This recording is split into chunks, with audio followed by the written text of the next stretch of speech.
Hello বন্ধুরা, good morning.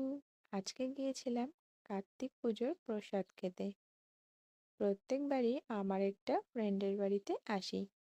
ওর শ্বশুর বাড়িতে কার্তিক পুজো হয়, আর গ্রামে যেহেতু ওর শ্বশুর বাড়ি, সেই জন্য কিন্তু যাওয়াই হয়। প্রথমেই দিয়ে দিয়েছিল প্রসাদ, খেয়ে নিলাম।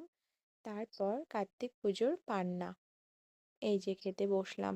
অনেক রকম মেনু হয়েছিল, আর খুব টেস্টি ছিল। প্রসাদ বলে কথা।